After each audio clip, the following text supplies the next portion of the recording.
Evening,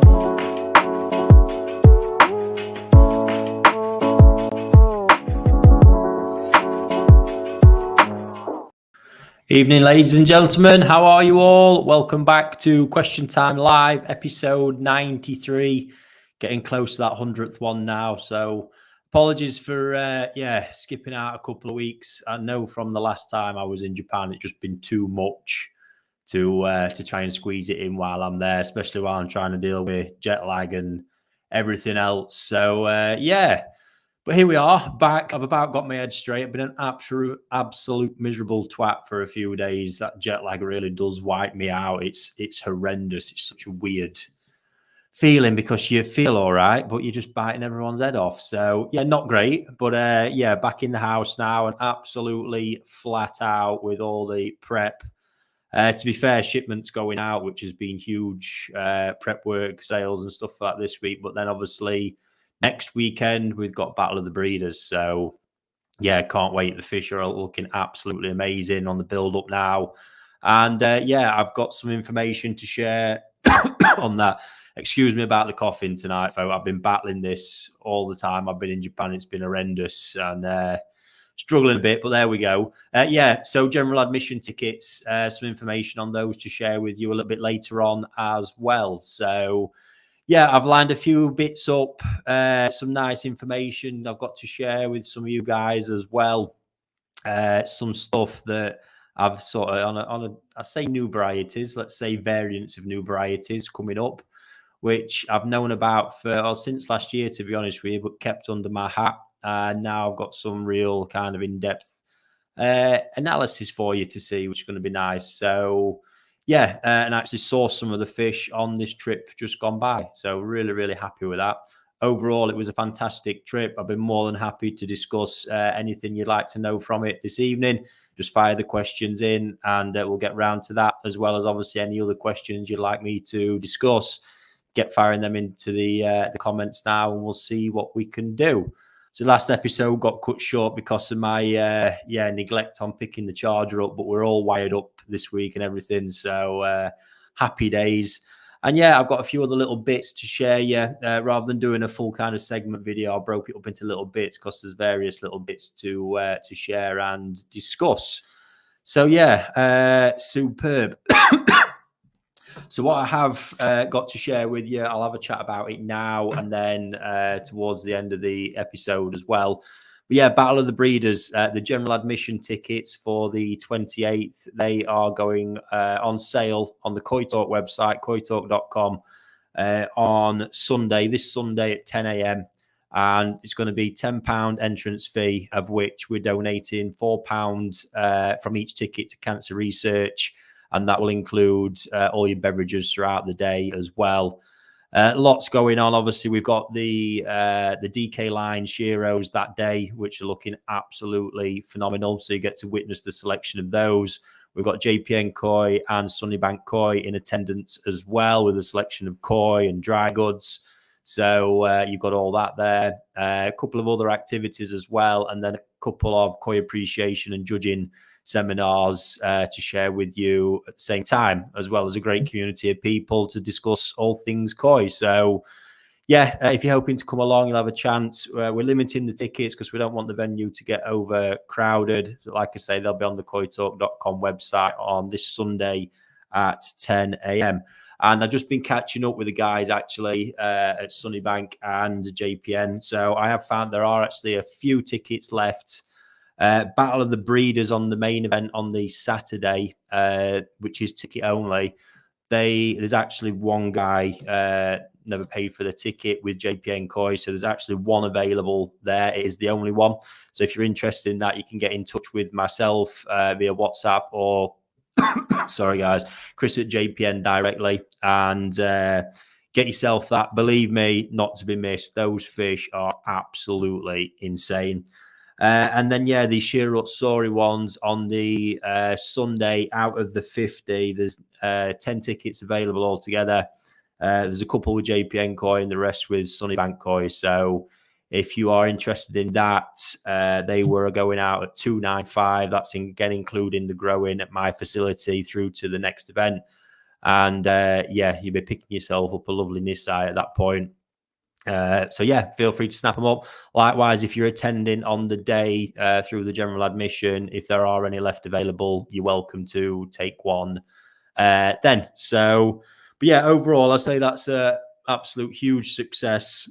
All but that small handful of tickets left unsold, and yeah, amazing guys. Really looking forward to it. Looking forward to seeing you all there, and mainly, you know, you seeing these fish as well. On the Sunday as well, we're doing a live auction. I'm putting a special selection of fish together for that as well. So yeah, plenty going on. Should be a great day. Got some awesome catering lined up, an award-winning wood-fired pizza truck with that, and some amazing desserts and bits and bobs. So yeah, exciting times. Really, really can't wait for it. Yeah, it seems like a mile away, to be honest, when we first got on with it, and all of a sudden it's here. So happy days. Yeah, so koi reports, really. I mean, how are all your ponds doing? I know it's coming up to a really tricky time. I'm seeing it in some of the WhatsApp groups now, more and more, the flukes, the repetitive flukes, repetitive treatments. We did a great podcast kind of on this on the Koi Talk channel last week. If you've not seen it already, might be well worth a watch for getting some tips on how to deal with those problems. If you are, but yeah, those uneaten ponds right now are at the mercy of the elements, unfortunately.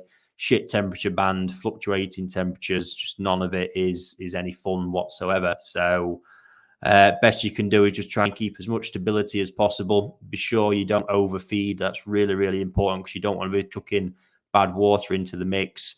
And yeah, a small level of salt, guys, it will be really, really helpful if you are finding you're getting persistent problems.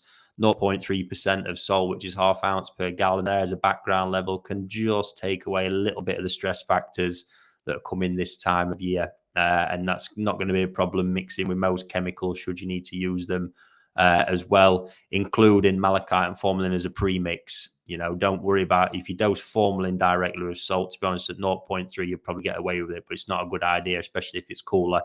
But when it's mixed, you've not got a problem whatsoever. So yes, there we go. Awesome stuff. Right, guys, moving on. I am going to look at a few questions first of all, and then I'm going to update you. If you remember back a few episodes ago, we were on the DK Shiro that I shared with you. Absolutely amazing Nisai that I had grown through to Sanzai, but it came out and the Sumi was a bit trashed. And it was a fish that I was said we're going to wait through till spring in the concrete pond and see what happens. And my gut feeling was that it was going to come through and be improved a lot. So I've got that fish to share with you, and you'll see where that's got to. But first of all, let's run through a few people and see who is in the house. Lots of you as always, which is always amazing. And yeah, humbled by, I really don't know until I come off an air for a couple of weeks how much you guys love this show. It really is humbling.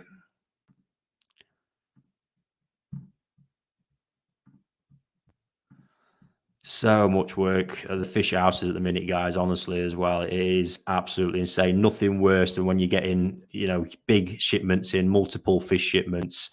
It's all great. It's all good fun until the part which in every shipment normally happens and they kind of kick and things start going on the turn. And my God, and it's more than anything the time it's sleeping disease. It's when we actually start the mixing process. And we're always mindful not to do too many ponds at the same time.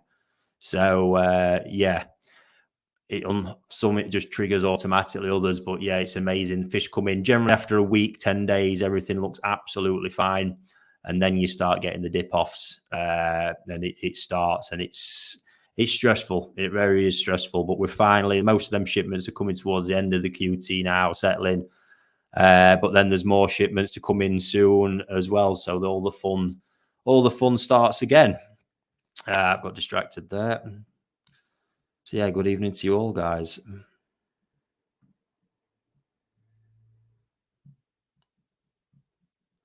Right, I suppose I should get on with a few questions. So feel free to start firing them in. I'm going to start up at the top and work my way down. So let's have a look what we've got. Yeah, shame that, Mickey. But yeah, I am back, mate. It is going to be a good one. Fingers crossed, anyway. I'll let you guys be the judge of that. Right, let's see what we've got. Hi, Ricky. With all your experience and knowledge now, if you meet your younger self, what tips and experience would you share with them? Trevor, that's an amazing question. The biggest tip, but this is what I find the hardest one because I think this just comes with experience, is stop and take a deep breath. Honestly, that's it. And that I can't really say much more about it. I've found over the years that I've basically been doing too much, especially when problems occur. You overstress, you do too much, you do it all too quickly, and often make the problem 10 times worse. I think with age, and my keep it simple mantra would be the one as well that I'd fire straight back at that point, because I think there's a lot to be said for that. And like I say, stop, take a deep breath, and just don't do too much all at once. Assess it, try something, give it time to work, because it really does. Just for example, you could get persistent flashing because you had a dose of bad water in your pond or something that's irritated the gills. From there, no matter what you do, it could be a week, 10 days before those symptoms actually dissipate and they're gone. So in that time, with us stressing as we often do, you might put something else in, and all these things can then have a compounding effect and actually make it worse and create more stress and more problems further down the line and just keep it going. So I find when you're inexperienced, that's a really, really hard one, because obviously panic sets in as well.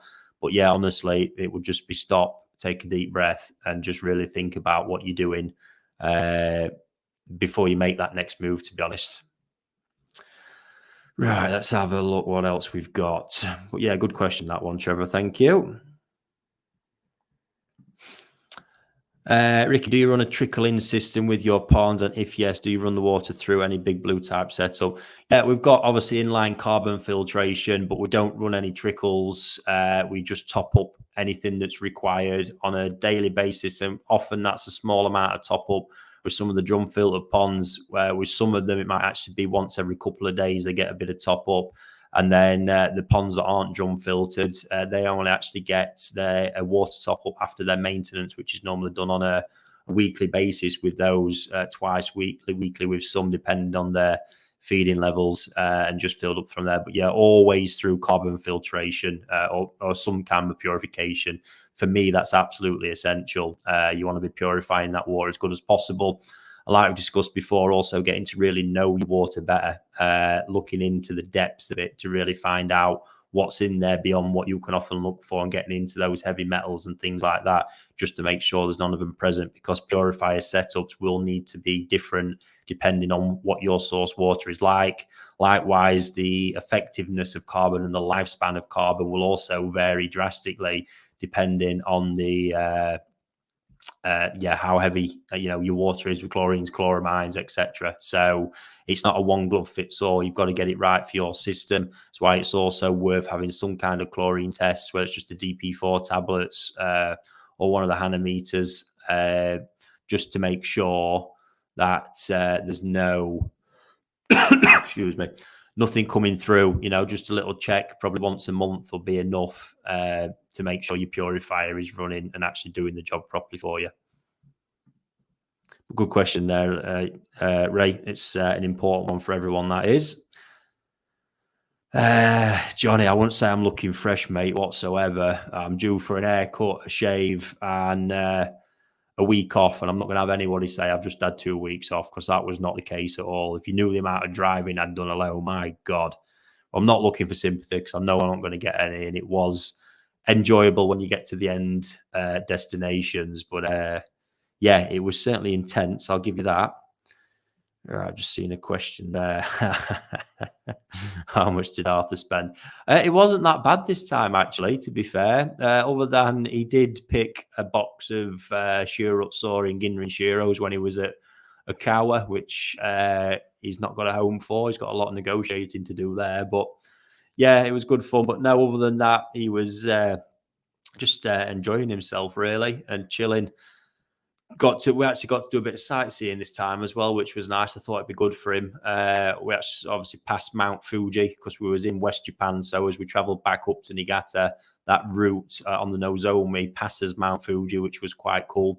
And while I was in Hiroshima, I actually took him to the sites where the atom bomb landed, because there's a memorial building there which is still standing from that time, and that was chilling. I've been before, but to go again, see it just brought back all them same emotions. It is a really, really chilling thing to visit. And with all the kind of shit being spoke about now between all different countries, it's crazy to think that weapons even scarier than that one exists, and the damage it did.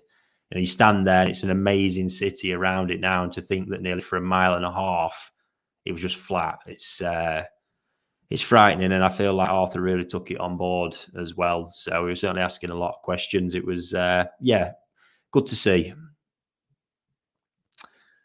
Right, let's see what we've got. Just bear with me, folks. Mark, hi Ricky. I have very hard water. Is there any safe ways to lower or leave alone? So my default, Mark, is to say leave it alone. How are your fish? How are your fish looking? Why do you feel like it's a problem? Is everything I would be asking you. Because stability is far better than trying to making your water go soft. You're going to be looking at RO. That's the only way you're going to do it. To my mind, then you're starting to play a dangerous game and adding instability and complication to your system. Whereas, your water might be hard, but if you've got stability there, there's no problem with it. No matter of the hardness, so long as your pH is stable through all that, even if your pH is a bit higher but it's stable, it's not going to be causing you any problems. So I would say, unless there are issues, Mark, just keep it as it is. Stop worrying about it and get on with enjoying your pond and keeping the best possible stability for them that you can. Evening, Humbercoy. How you doing, buddy? Right, let's have a look. Richard, hi Ricky. Regarding temperature, at what point do you find the bacteria in the filter start to wake up? On this, what temp do you prefer to keep? And do you have a cool period in winter? How long for? Yeah, it really is interesting, this one. So your bacteria at the temperature that will be waking up now. They'll have been waking up a while ago. Obviously, they only go dormant. They don't completely die off, but they have got to start building up and becoming more active. So the kind of ambient temperature bands we're at the minute, they're going to be very sluggish. You're not going to be so this is why it's you've got to be ultra careful with your feeding. Really, really, really got to be careful, because it's going to be easy to tip it over the edge. The best thing you can do with feeding at the minute is do measured amounts. Use a little scoop with a marker on, and really be disciplined with it once, twice a day, whatever it is, and get that going into the system. You might even find that as you're adding it, you might cause a spike, but your filter has got to adapt to it. So go steady as possible, and then build it up slowly. If you feed in a couple of weeks with that same amount and everything's fine, you can add a little bit more and add a little bit more and build things up that way. But yeah, at the minute, your filters are still going to be in no man's land a little bit. More than anything, you'll probably find you'll have stability with your ammonia unless you overfeed too quickly. But what you're more than likely going to find is you'll develop nitrite problems quite quickly if you get it wrong, because that is, again, the more sensitive bacteria that takes a little bit more waking up. In regards to me, do I have a cool period? It really depends on where the fish are at. Yes, I keep a lot of fish 12 degrees. Now, when the heating system, don't get me wrong, I have stock held in ambient ponds that are just left, but that's because they've not got heating.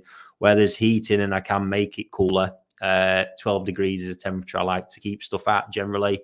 In the greenhouses, unfortunately, with the heating on as it is and all the open ponds, the minimum it gets to in there anyway is 16. So I generally tend to keep everything set at a minimum of 18. And then either if I'm growing, it'll be 22 to 25, depending on what pond it is, what batch of fish, and what I'm looking to do. So, I hope you find that useful, Richard.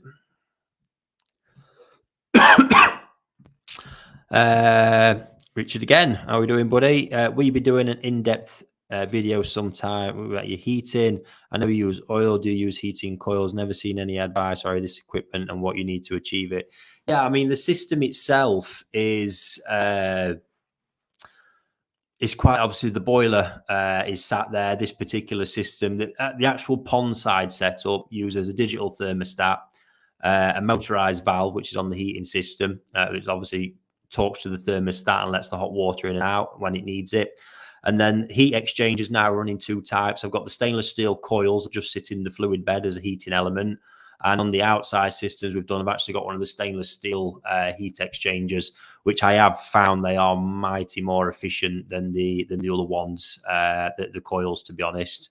I think just with the more water actually being forced to pass through them, they do a better job. But yeah, overall, I can't really say too much about the heating system.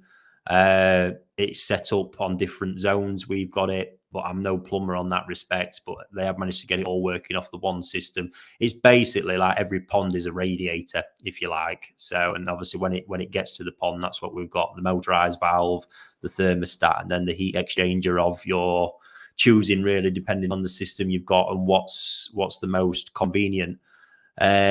For most homes, if you're looking to go down the boiler route, I would say possibly if you've got mains gas, being able to get a feed off your boiler would be a great option, or even having a secondary boiler if you can get a gas feed into like your garage or your filter house or something like that. I personally think this is still one of the most efficient ways of heating, especially in winter, because it just doesn't have to work as hard as the likes of the heat pumps. At that point, obviously, in winter with the heat pumps, you've got the least amount of efficiency with them as well. And I think if you looked around the gas boiler route, what that kind of setup would cost versus a heat pump, I don't think there'd be much in it. A lot of the times it is just the implications of getting the boiler sited or getting the feed off of it or the gas to the boiler. So, but likewise, oil is there as an option as well, but then it does become more costly if you've not got oil around your house or your property. You need the oil tank, etc. But for me, I've just been blown away with the efficiency of the whole thing, how it's performing as well. It's absolutely remarkable. So, I hope that helps, Richard. I can't really say too much more about it, but the heat exchangers, like I say, I just think out of them two, the stainless steel one has been the better option. But just overall, personally, I think this is the better way to go. Certainly, if you're looking to achieve warmer temperatures in winter, much warmer, this just doesn't fail. If I want 30 degrees in one of them outdoor ponds in winter, it's going to do it. We had one small pond on the new outdoor system, the extension that was, they set it up. There was no fish in it at the time, but they set it up and we had no zone valve, so it couldn't shut off. It was just running heat constantly through the heat exchanger. And it hit nearly 40 degrees by the time we got the thermostat running, over in a 24-hour period. It was remarkable. So I'd have loved to have seen a heat pump do that, to be fair. Right, one more question, folks, and I'm going to drop into some of the stuff that I've got to share with you. Keith, how are you doing, buddy? Evening, Ricky. What is sleeping disease? Is it just a quarantine thing, or can any pond get it? Yeah, so actual sleeping disease, it's a tough one, this, because the symptoms can be linked to several different things. Severe stress can cause it. Viral illness can cause it. And there's a lot of different viruses that will trigger the sort of symptoms that we're talking about, where the fish will lay on its side, quite lifeless, look very pink in its skin, start losing a bit of weight. It almost, most of the time, looks like symptoms of costia, but you won't generally find costia present. Actual sleeping disease is caused by a virus called CEV, carpedema virus, and it's nasty. It's a really nasty one. The nice thing with it is once they've been exposed to it, and recovered from it, they gain immunity to it. So this is an important thing why breeders in Japan are doing it more and more. This is nothing new. This has been going on for a long time. I just think the prevalence of it's becoming more and more, and awareness of it's becoming more and more now, certainly in your guys' side of the fence. So yeah, as the fish start kind of laying over, let's say, the full symptoms, basically what's happening with the carpedema virus, the whole body's starting to shut down. It really hits the osmotic system hard. From there, they basically start to dehydrate and you'll get multiple organ failure till the fish is dead. They just wither away. And there is no kind of medical cure for it. The only thing we do is add heat. Often 22 degrees is the best one because you go too warm, you can't feed them when they're in this state because the digestive system is knackered as well. So you've got to be really careful. If you go too warm, obviously the energy requirements there are really, really high. So 22 degrees to get that immune system switched on. And then we add salt up to 0.5 to 0.6%, just to take some of that pressure away from the osmotic system. And then you just have to let them naturally come round from that point and just pay attention, really. It's not ideal to use medication during that time because, again, it further adds stress to the body. But The main thing you've got to watch for with this, they can pick secondary stuff up, especially Costia, which you really have to pay attention for. And if they get that, it's a tricky situation, but the medication for Costia isn't that bad, especially if we're using, like I would in that case,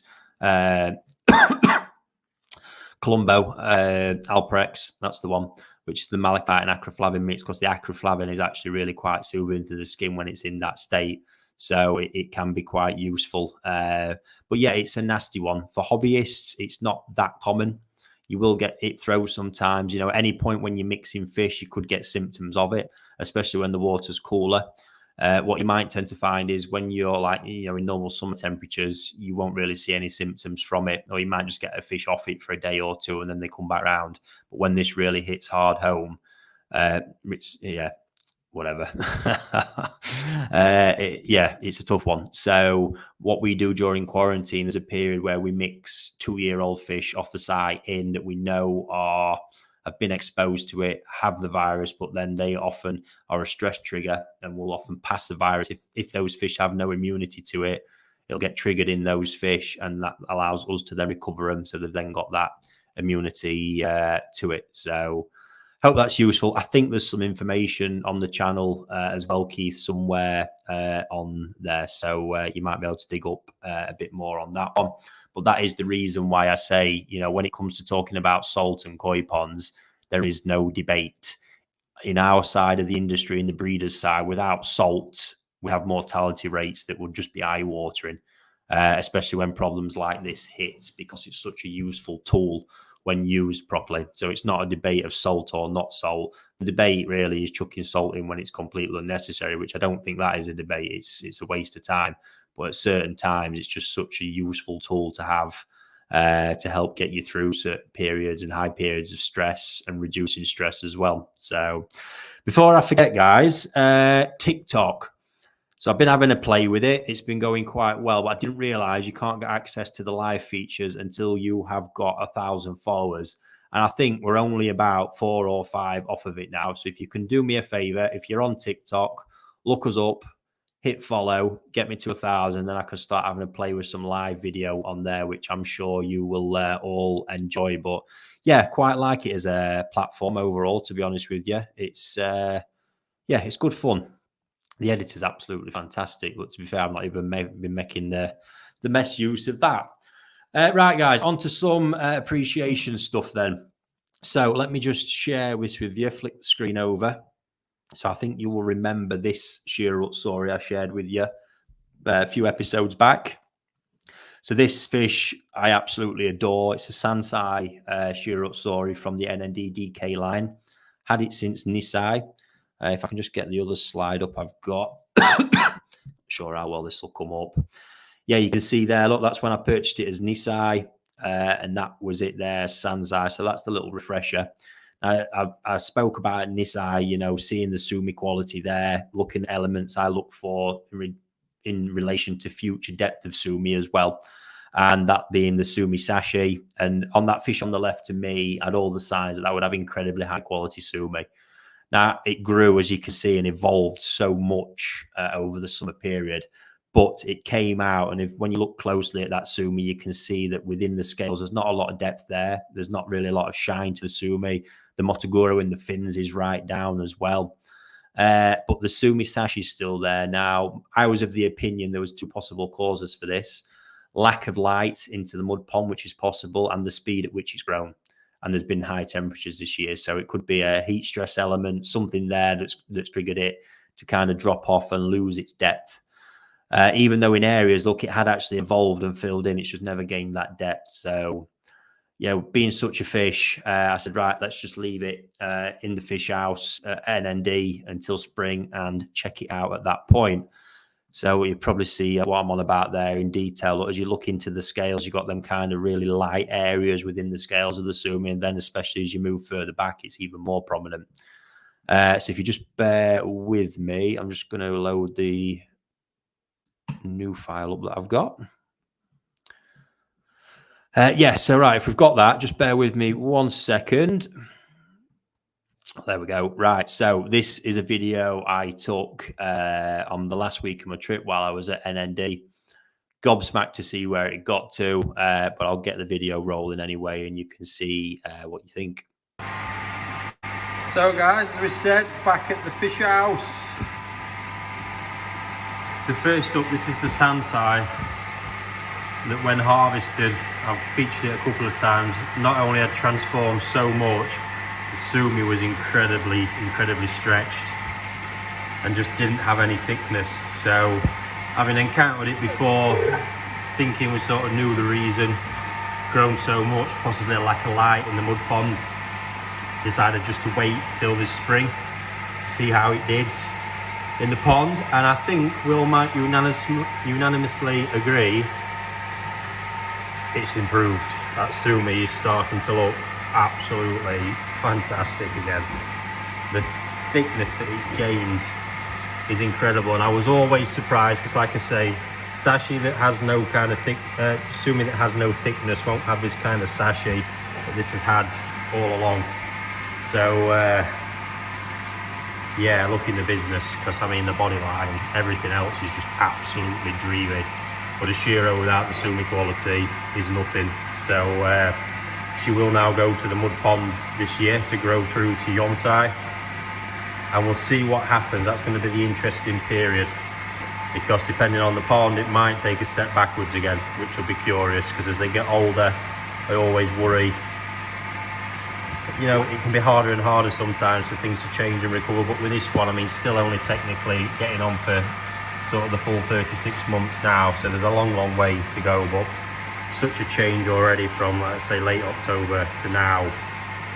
So hopefully onwards and upwards now, because it would be a real shame for her not to get the sumi quality that I anticipated she would have when I acquired her at Nisai.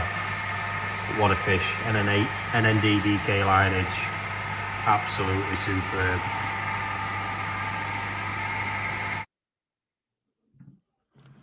There we go. What do you think to that one? Serious progress there so far. Really glad that I just obviously had that experience, first of all, of this kind of stuff happening and knowing what it could potentially be. It just goes to highlight you cannot at any point rush things with koi. You can't write them off too soon. They need time, especially when I know that fish is 60 cm. Even when we see fish, 3-4 years old, 70, 75 cm. Yes, they're big fish, but they're still so young in regards to development. So you can never, ever write them off too early. It's important to try and understand the journey. So even if a fish has been grown, if you've had it grown at a breeder or a farm or whatever it is, and it's not done so well, it's important at that point to understand what might have happened in the process for you to understand what might happen in future and what needs to happen in order to get it back to its best. Like the summer just gone in Japan where it was hot. A lot of fish grew well in length, but didn't get any volume, looked quite long and skinny. And we know it's been a really hot summer. Water was short, so that affects in the ponds. Water's still warm, but they're not being fed max food. That's naturally going to happen. So all it takes really in that case is you can get them fish, ship them home, and start working on that body, by giving them a bit of a winter growing period. Absolutely nothing wrong with that one whatsoever. Quick question, because I know we've got the spark is in the house. Look, my old pal Neil. I think he's seen Arthur's video of his insane handling skills. Honestly, that kid blows my mind with what I've seen. 8 years old. He was doing fish up to about 60 centimeters on this last trip. It was remarkable. But yeah, the spinning trick 360, it's what was taught to me when I was young by Nogami Koi Farm. And yeah, it just helps just disorientate the fish a little bit before you get the lift. That's all it is. Quite a useful tool to have. And yeah, Arthur's picked it up, an absolute treat and a prime example of it. So there you go, Neil, mate. Now get back to some wiring. Actually, the wife needs some sockets sorting out in the salon, mate. So when your phone rings tomorrow, you better answer it, pal. He loves a good crack. So a bit more stuff before I get back to some more questions. So I mentioned about new varieties. I'll say new varieties, variants of new varieties. Taniguchi, golden corn. Now, back last September. Now, I've not actually known of a fish on the farm for a while now because this fish is 5 years old. So just what like will happen with golden corn, you see these things there, you kind of wonder what's going off. Is it just a one-off, or has he got something going on behind the scenes? And he's incredibly good at hiding this stuff.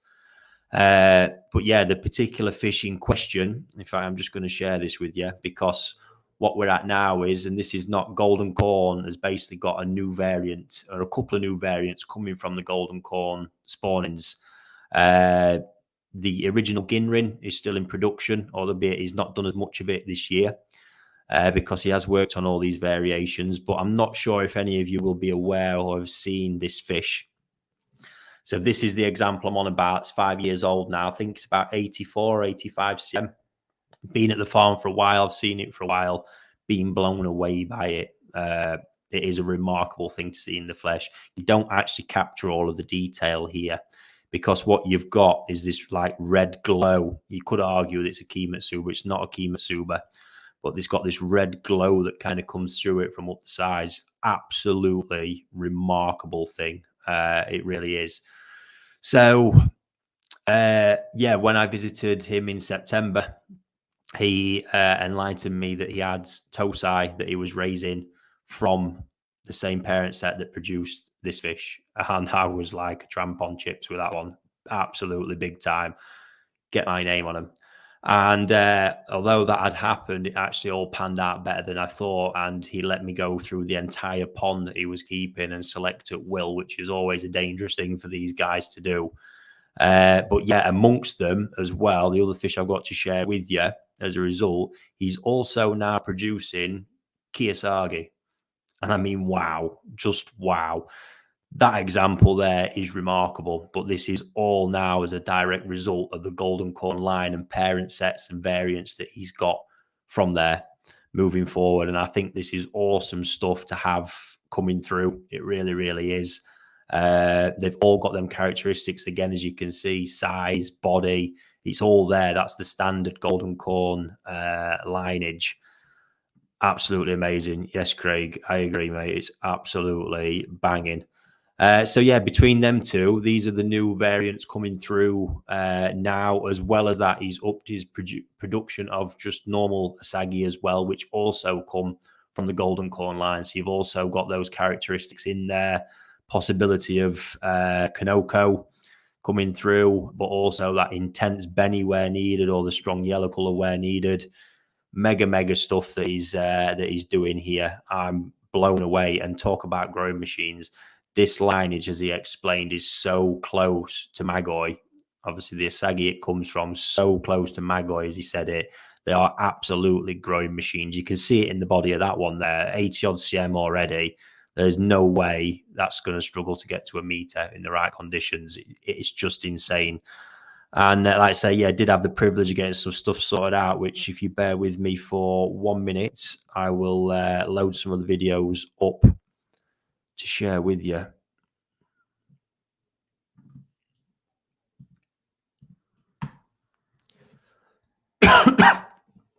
So first one up. And I was so happy to bag these. It was actually quite interesting because this is a deal I'd done before I actually even got there over the phone. But when I did get there, there's no way he was letting me. When he actually netted up the main pond with all of his new, well, every category corn that he was growing in there, he had a lot more of these Kiyosagis, new corn variations, but he did not want to let me have any more. So I didn't push him on it, but there you go.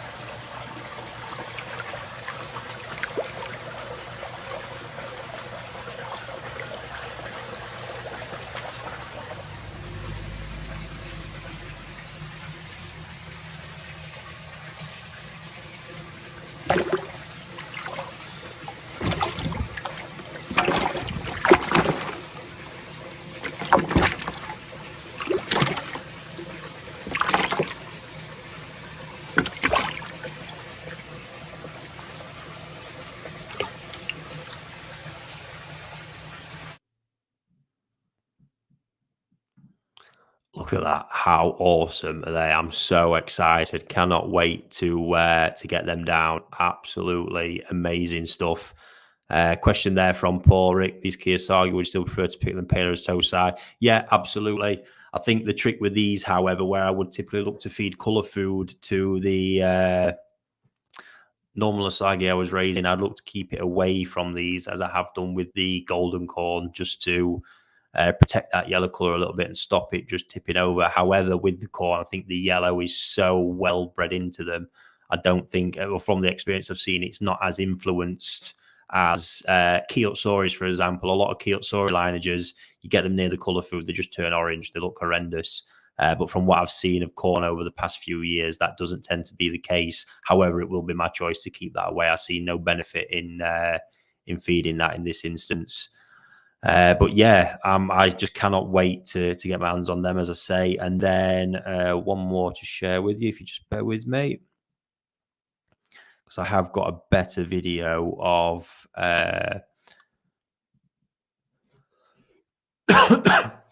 here we go. So this is one of the new type corns out of the whole pond, actually. Interestingly, I mean, these are huge 40-foot long ponds, hundreds of fish in there. And as I was looking through, weirdly, one fish just stood out, and I thought, my God, when they all get pulled in the dragnet, it's an absolute nightmare often to find what you're looking for.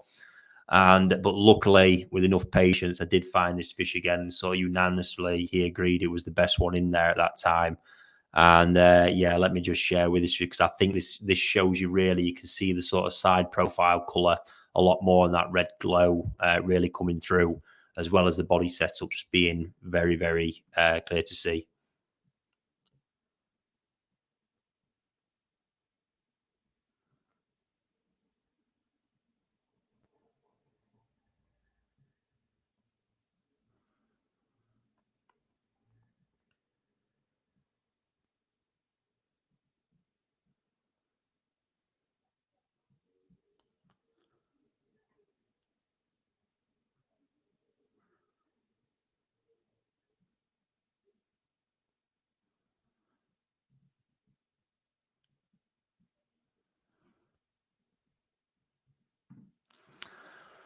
Wow.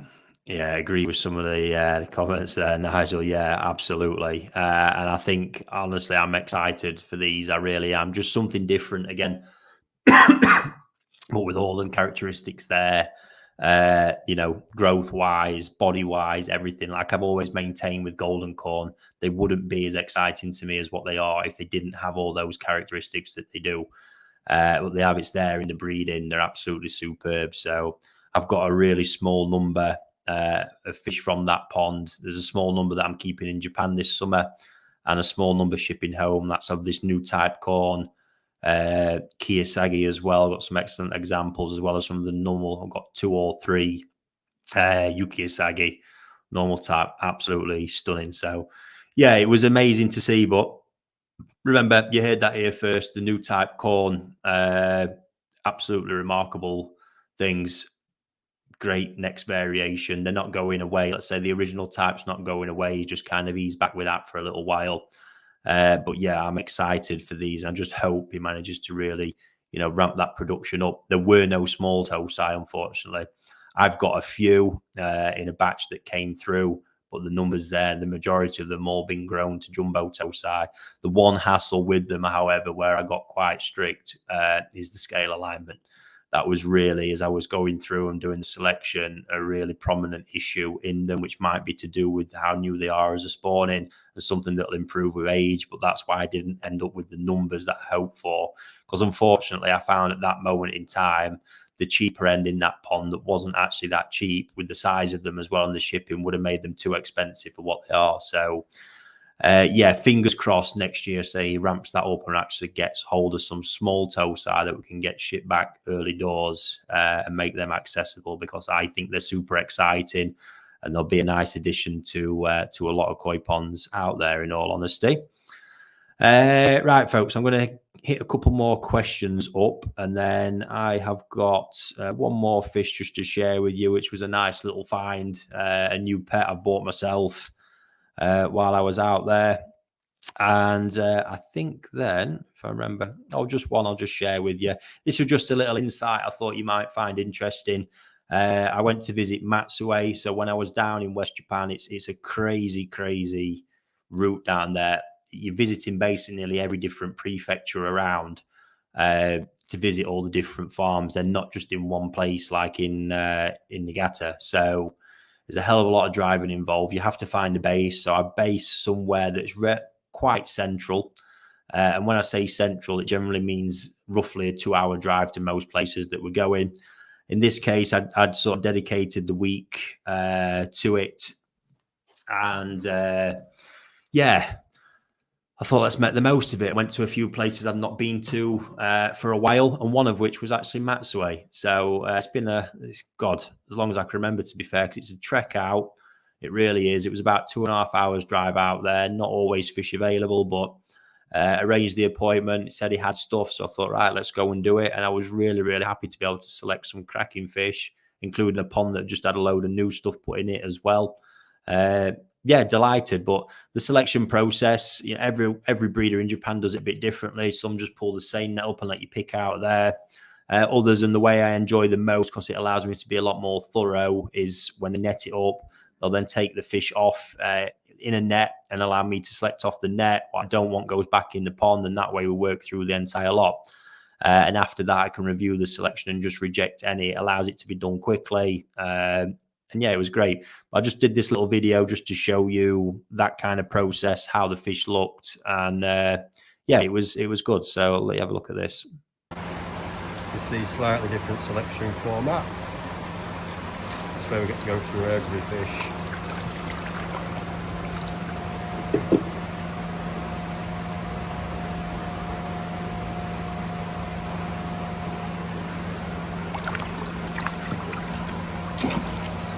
Into that bowl, and these actually get moved to another place. Check the selection again.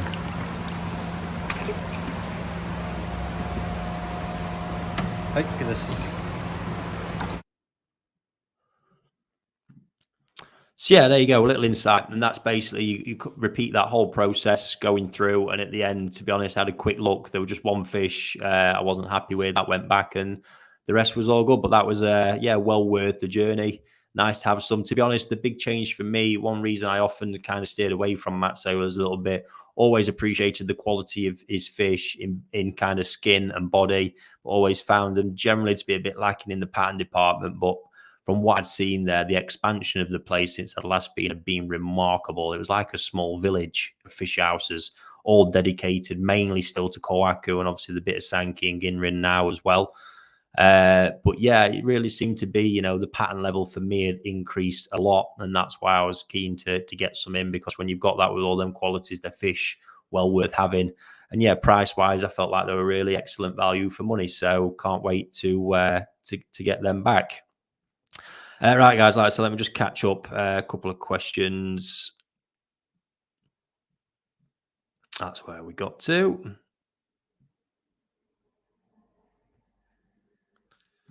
Oh, here we go, Ricardo. I'm going to love this one. What is your recommendation for water volume per fish for people with limitations, with space? This can only have 300, 600 gallon above ground tank. Yeah, Ricardo, this is, and I've spoke about this several times. Stocking levels for me are not dictated by X amount of volume per fish. Anybody coming up with those kind of assessments doesn't know what they're on about in the slightest. So I would ignore that. This is all your stocking capacity is going to boil down to feeding levels more than anything. That's what's going to dictate it.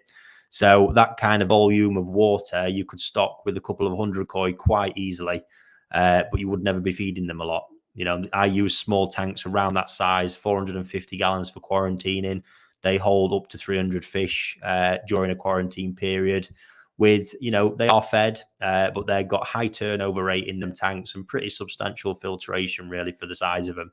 So, but there is a massive limitation on feeding. If I take it too far, that water becomes unmanageable in no time.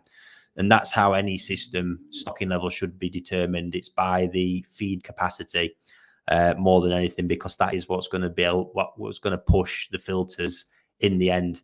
And that basically from kind of working out, and it's a tough one. I can't do it on here, but you will work out, roughly. You could use the calculation of online. So if you wanted to try and break it down roughly, most medias these days have a feeding quota that you can find. Certainly with, like, I think the Hell-X and K1 and stuff, it can say it can handle X amount of grams per day.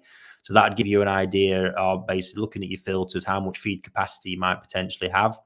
And then if you look online as well, there's a calculator somewhere that will allow you to estimate the approximate weight of the fish. So you could have a little play around with some, I don't know, if you plan to have 10, 50 centimeter fish, calculate the rough weight, and then work it on a minimum of 1% per day just for general feeding, 1% of that body weight per day. Bearing in mind, obviously, they're going to grow and that's going to increase as well. And then from there, you could roughly work out what filter capacity you have or you've got, and then reverse engineer that to find out what stocking level you might potentially have. And that to me is the only way to do it, because a pond heavily stocked with no food is very different to a pond lightly stocked with heavy food. The heavy food one is always going to be the bit that dictates the general performance and stocking levels. So I hope you find that useful. Can you PP in your pond with 0.3% salt? Yes, you can. Not a problem there whatsoever. Let's have a look here. Good evening, Ricky. I diagnosed flukes, which I'm treating, but one koi has one raised scale. Should I sedate the koi and cleanse underneath the scale with tamidine or leave alone? Best regards. Yeah, personally at the minute, if it's not to one scale raised, to me is a slight bit of irritation. So I would be looking to first eradicate the flukes, let them have a little period, just keep observing it. As long as it doesn't get any worse, leave it. If after, say, a couple of weeks, you've got them clear, it's not fully settled down, then yeah, feel free to lift it and dab a bit on. You shouldn't need to anesthetize really just to get a bit of tamidine on. No need to even dry it off. Just a bit of contact on the surface and it'll just cleanse it. But personally, I think for one scale, getting rid of the flukes, the problem, just letting things settle down, should, in a healthy system, just knit back together. I say healthy system there because if there's more going on and there's elevated levels of bacteria in the background, that might not be the case. But in a healthy system, that should just knit back together once the flukes have been eradicated. Ricky, is it a good idea to add clay to the pond when introducing new koi? Any benefits? I don't see any benefits when adding new koi. To be honest with you, clay can be a bit disruptive to the koi, especially if they're not used to it going into the water. So as you're adding new fish, I personally would probably avoid it and just let everything settle down before doing it. But doing it when you add new fish, I don't see any benefits there to be had whatsoever.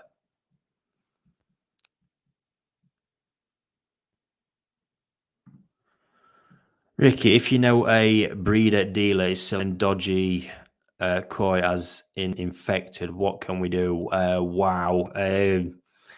Yeah, I mean, report them. That's probably all I could say with that one. Get onto the council that you know that's in their area. There's not too much you can do other than I don't really want to say because I'm not getting into that world, but obviously it's not good. I've said it on here before. You know, there's a lot of bad, shitty practices out there that people get away with.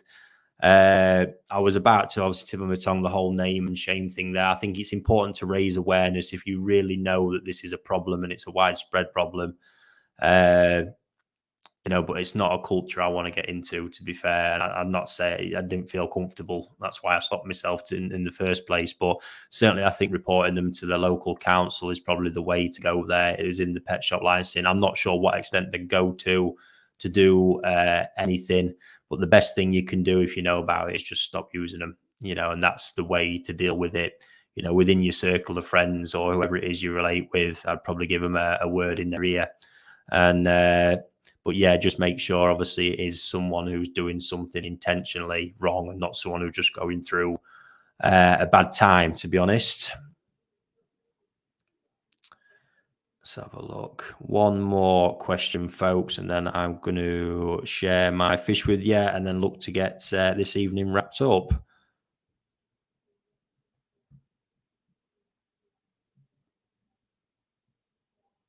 Let's have a look. Just bear with me, guys. I'm just having a see where I'm at on the list.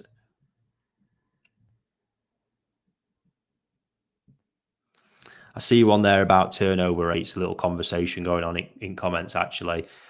Excessive turnover rates, honestly, absolute waste of time. Unless if you're stocking ponds like I am and feeding ponds like I am, that's when you want to be looking at turnovers of more than once every couple of hours.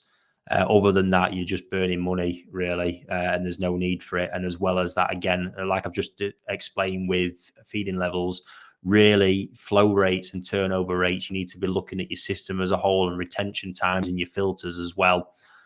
Before just deciding you're going to turn your pond over every, once an hour or twice an hour. What impact is that actually having on your filters and the retention time of your filters? That's more than likely going to affect performance there in a big way. Yes, off to Denmark. Actually, I was going to announce that. I forgot to write the dates down, but we'll probably cover that one next week, guys. But a few of you followers might fancy a trip to Denmark, off to a nice store out there, a guy I've known for a long time. But yeah, going to be doing a seminar over a couple of days. So yeah, looking forward to that one. Really am. I've got a really, really good following out that way of the world. So it'd be nice to meet up with all of you guys face to face. Let's have a look. Chris, great podcast with yourself, Chris. Everything you said on that was so true and spot on. Yeah, I think it's not, even when a lot of time, I think the one that went out at the weekend, so I didn't really think we drew too many conclusions or help, but I think even raising awareness sometimes of some of these issues just makes it helpful. But I hope you are finding it's all useful. Yeah, I can't seem to really find a question amongst that lot, guys. There's a lot of chatting there, but Nigel, do we need a ticket for the Sunday? Yeah. So while we're on that, just to recap again, as I did at the beginning.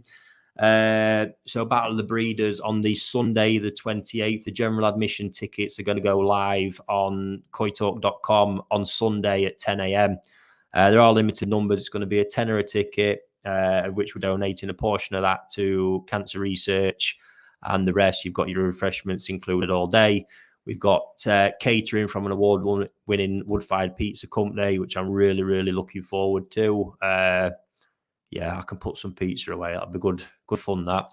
And yeah, as well as that, we've got a few activities throughout. So we've got the NND Shiro Sori selection for everybody who's participating in that. A couple of seminars involved. Chris at JPN Koi and Sunnybank Koi are all there as well, selling fish and dry goods. And we've got a live auction with a special selection of fish I'm putting together as well as just generally a great community of koi keepers to chat and have a natter to. So really looking forward to it, like I say, on the website, koitalk.com on Sunday.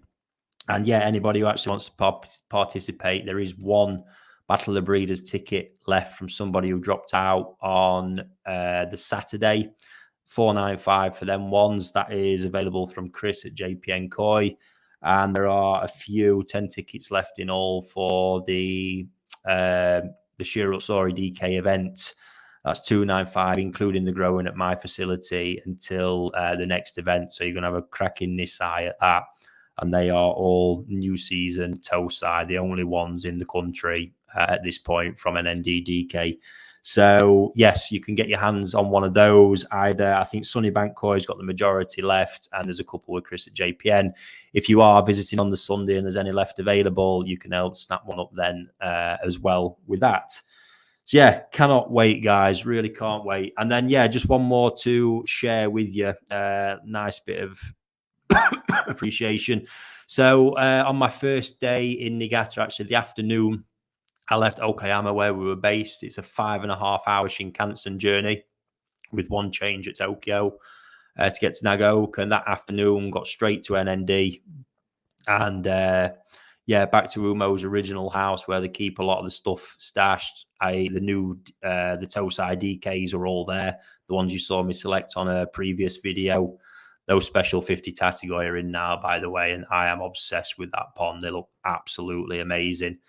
But yeah, the two ponds there. So the pond with the DK fish that he selected that day, his selection, obviously my selections now in the UK, they were looking great. But in the pond next to them was the original batch, the first batch he'd already selected before the day I got to do the ponds that we did together. And as I was looking in there was two really, really super standout fish. One mainly because of the pattern. I thought that's just going to be such a desirable fish for people, but that had actually already been sold.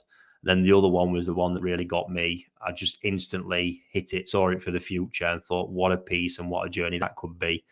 And I made clear my intentions that I'd like to get hold of it. That particular afternoon, I was actually selecting the fish for the NND mud pond that I have there. So I got that done, and we didn't have a lot of time left, but I assured him that the next day I'd be back on it and expecting to get my hands on it. And sure enough, he relented in the end, and this is what I ended up with. Just wow. To me, everything I see there, I think it's clear for most people, to be honest. An absolutely remarkable toe-size sheer-up Sauri. Got all the body characteristics there that people that you want to see, and I expect to see in a DK. I mean, look at the length of the head, width of the mouth, width of the head in general, the body line, great width, a nice taper through to that really strong peduncle. You can see the sumi quality already is absolutely exceptional. Just an absolute banger of a piece. And yeah, I'm excited. I've got a gut feeling. I could be way wrong here at 25%, but looking at the body setup, where it's at, and potentially the fin shape, I've got a strong feeling it's going to be female, but I could be proven very wrong with that. It's just a gut feeling. Let's wait and see. But regardless of it, I think that's going to be a super, super strong piece. It's going to go into the NND mud pond, not mine, one with all their other sheros, because they need to be grown together. And yeah, I can't wait to see it. Hopefully going to be a nice journey. As I sort of discussed with Fujo, it's not even potentially Nisai. It's going to be the Sansai, Yonsai years where that really comes to fruition. But what we have seen more than anything, and I expect, is I'll see a big transformation in the head pattern by autumn.